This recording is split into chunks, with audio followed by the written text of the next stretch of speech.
Saludamos al ingeniero José Villavicencio, él es presidente de la UGTE. Ingeniero Villavicencio, bienvenido. Quisiéramos conocer cómo les fue en este diálogo con el Ejecutivo. ¿Qué expectativas ha generado el mismo entre los trabajadores y sus dirigentes? Buenos días, un gusto poderles saludar a nombre de nuestra central sindical UGT como parte del Frente Unitario.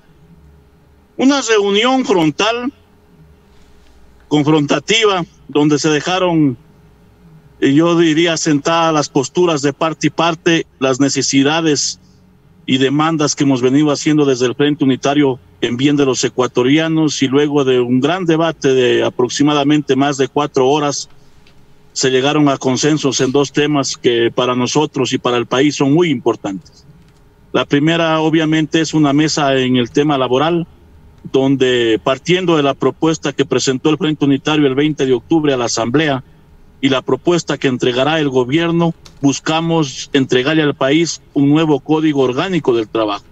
Nosotros hemos dejado sentado que no es correcto hablar de leyes paralelas, de reformas para regular una misma actividad. Entonces, ojalá exista la predisposición de parte y parte y la voluntad de entregarle al país esa nueva ley laboral, ese nuevo marco laboral.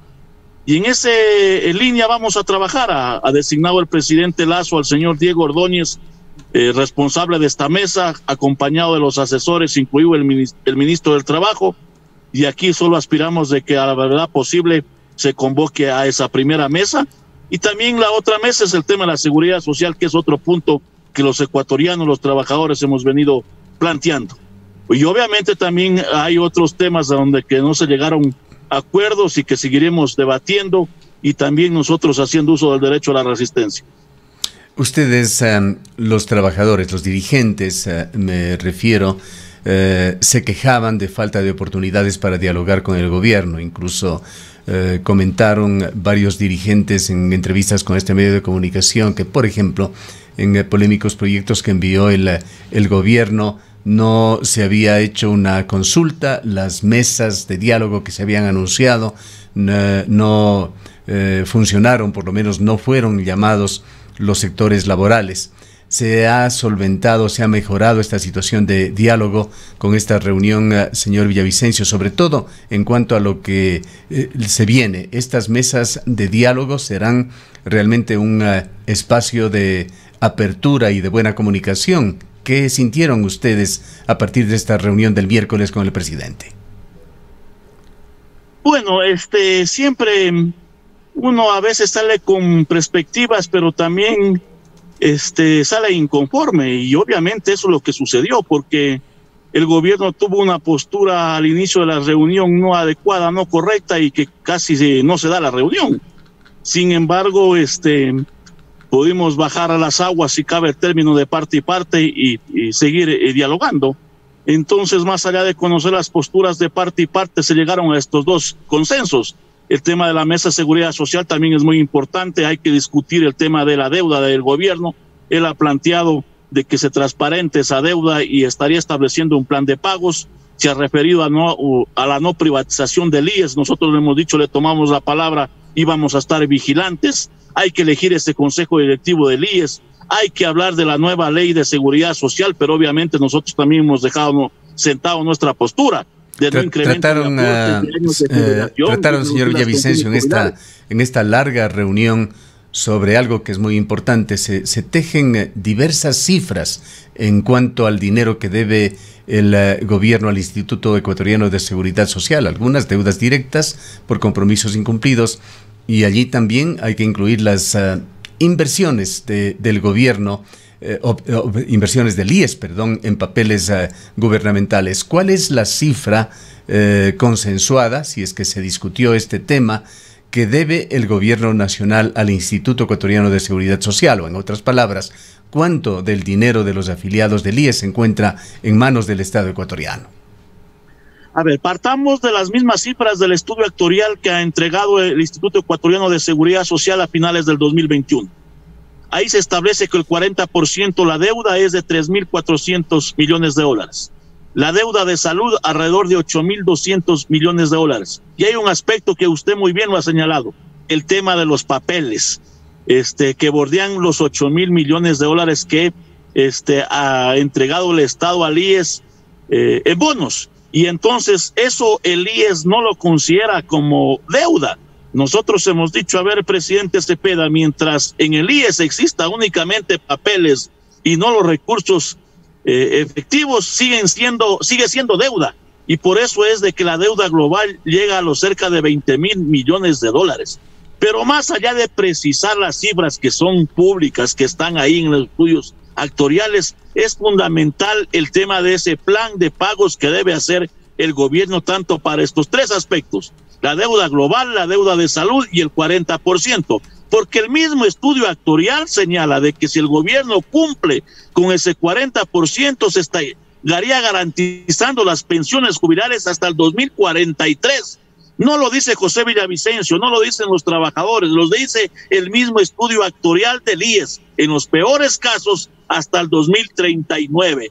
Y obviamente entonces es falso cuando se quiere generar el pánico que de aquí a 2 años no habrán recursos para pagar las pensiones, porque el estudio actuarial del IES dice todo lo diferente. Entonces es una parte fundamental eso.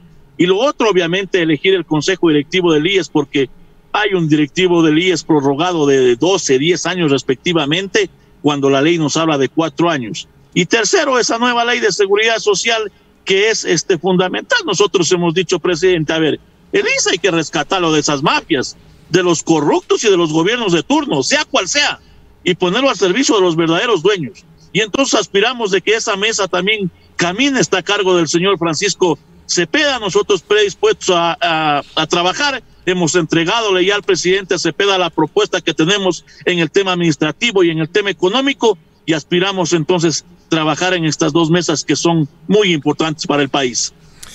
En lo que se refiere a reformas al Instituto Ecuatoriano de Seguridad Social, que han sido sugeridas justamente por Francisco Cepeda en entrevistas con varios medios de comunicación, ¿qué es lo que se dijo allí? Se ha sugerido que podría variar la edad para la jubilación, extendiéndose más arriba de los 60 años, que en edad en la cual es posible ahora jubilarse en Ecuador. También se ha sugerido que tendrán que aumentar los aportes de los trabajadores y de las empresas. Por otra parte, en lo que se refiere a interpretaciones que se han dado ya a las declaraciones de Francisco Cepeda y sobre todo a sus actuaciones, se teme una privatización, si no total, en alguna medida, del Instituto Ecuatoriano de Seguridad Social. Aquí en Cuenca, por ejemplo, fue nombrada como directora zonal del IES una persona que era contraparte hace muy poco de el IES, una funcionaria de uno de los hospitales privados de Cuenca, es quien la dirige. Entonces existen estas dudas, estas preocupaciones sobre una cierta orientación hacia una privatización parcial o total que podría proponerse del IES. ¿Qué se conversó en este sentido? Nosotros hemos dejado sentada nuestra postura de no permitir esos pronunciamientos que se han venido dando, tanto en el tema de las privatizaciones, ni totales ni parciales, y en el tema de incrementar aportes, años de jubilación y reducir las pensiones, por dos aspectos fundamentales. No es correcto privatizar el patrimonio de los ecuatorianos. El gobierno ha planteado que esa no es su línea, que esa no es su política, y nosotros le hemos dicho, presidente, le tomamos la palabra y vamos a estar vigilantes. Obviamente, ¿por qué nos oponemos a las otras 3 variantes que ha hablado el señor Cepeda? Los trabajadores, afiliados, jubilados, pensionistas, no somos responsables que se haya aprobado la ley de justicia laboral con el informe favorable del señor Espinosa y que cuando estuvo vigente esa ley se dejó de entregar el 40%. Si le sumamos el lucro cesante, el IES ha perdido 9,000 millones de dólares. Y eso quieren descargar en las espaldas de los afiliados, jubilados y pensionistas. No podemos aceptar. Segundo, que hay un estudio de que se proyecta el avance de vida en nuestro país. En las condiciones que vive el pueblo ecuatoriano, jubilarnos hoy a los 60 ya es complicado. Y hoy nos quieren entonces decir a los 70 o 75 años. Le hemos dicho claramente al señor Cepeda, de una vez entonces cambiemos, en vez de que nos entreguen la pensión jubilar, entréguenos la caja. Entonces no es correcto esto que se plantea. Mire, promedio de que una persona entra a trabajar es de 20 años. Tiene que aportar 30 años al IES, 30 más 20, 50. Pero no tiene la edad. Tiene que trabajar 10 años más para tener los 60 años de edad. Y ahora tendrá que trabajar 25 años más o 20 años más. No es correcto. Y entonces, ¿qué pasa con la gente que va a entrar a trabajar a los 40, 45 años y 30, 70, 75? Ya no va a disfrutar una pensión jubilar, entonces no es adecuado. Y en esa línea, hoy se calcula la pensión de los últimos 5 años. Hoy se plantea de los 10. En la práctica es reducir las pensiones. Y entonces, evidentemente, que hay también unos acuerdos que no son tan técnicos. No nos olvidemos que estos pronunciamientos fueron recomendados en el acuerdo con el Fondo Monetario Internacional. La señora Lagarde recomendaba de que hay que comentar estos aspectos. Entonces, al final del día, no son tan técnicos estos pronunciamientos, sino son parte de los acuerdos que hicieron con el Fondo Monetario Internacional. Y ahí, evidentemente, que no va a haber acuerdos. ¿Qué alcances tendrán las discusiones en estas mesas y qué tanta apertura existirá para que lo que se resuelva sea acogido? Mire, primero nosotros le vamos a demostrar al gobierno y al país la predisposición y la voluntad de sentarnos y debatir. Pero obviamente, si es que no se avanza y si es que no hay consensos, nosotros seremos los primeros en decir al país esto no se avanza y es solo únicamente para justificar el diálogo. Las mesas de trabajo tienen que tener un objetivo: darle al país un nuevo código del trabajo y en el tema del IES recuperar nuestro patrimonio. Si no hay esa voluntad, obviamente no podemos seguir engañándonos. Entonces, evidentemente, nosotros vamos a demostrar la predisposición y la voluntad.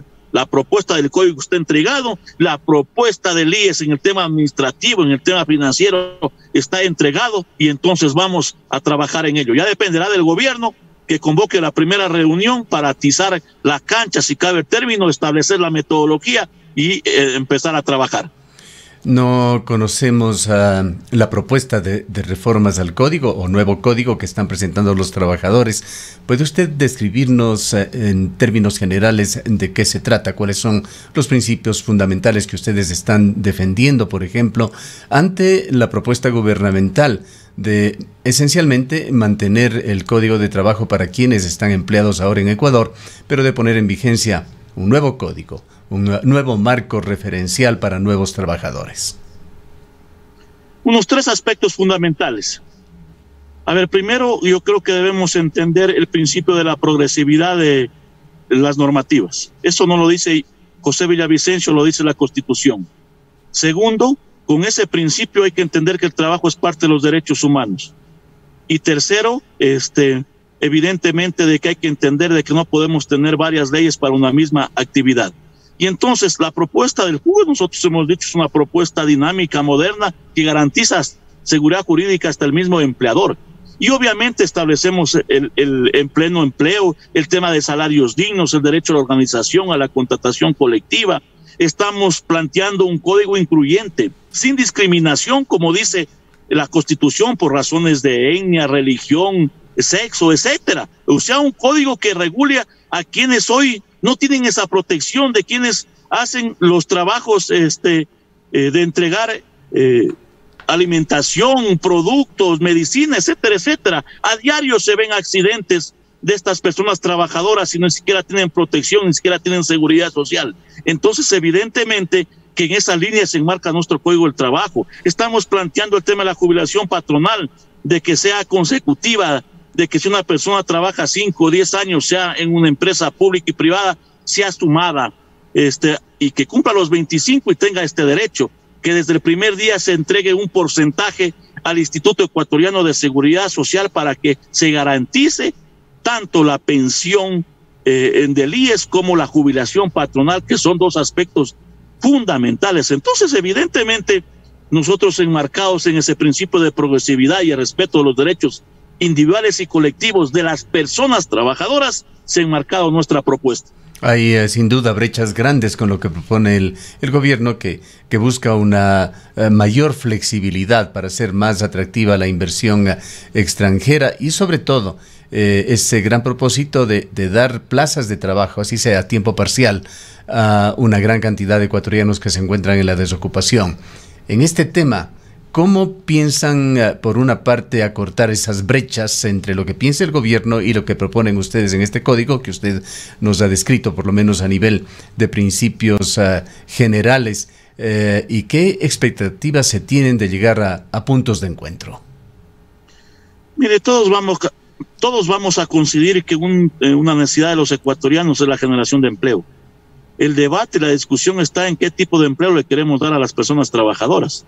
Y obviamente se ha planteado de que uno de los principales necesidades de la generación de empleo aterriza en las mujeres y en el tema de los jóvenes. Nosotros estamos planteando el trabajo parcial permanente. Entonces se expresa en las 4 horas diarias, en 20 a la semana, y entonces para que el joven pueda estudiar y trabajar, tanto en la mañana o en la tarde.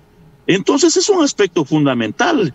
El tema es de que no podemos hablar del trabajo por horas, porque eso sí sería precarización laboral y lo prohíbe la misma Constitución en el artículo 327. Entonces es fundamental. Nosotros estamos considerando el trabajo parcial.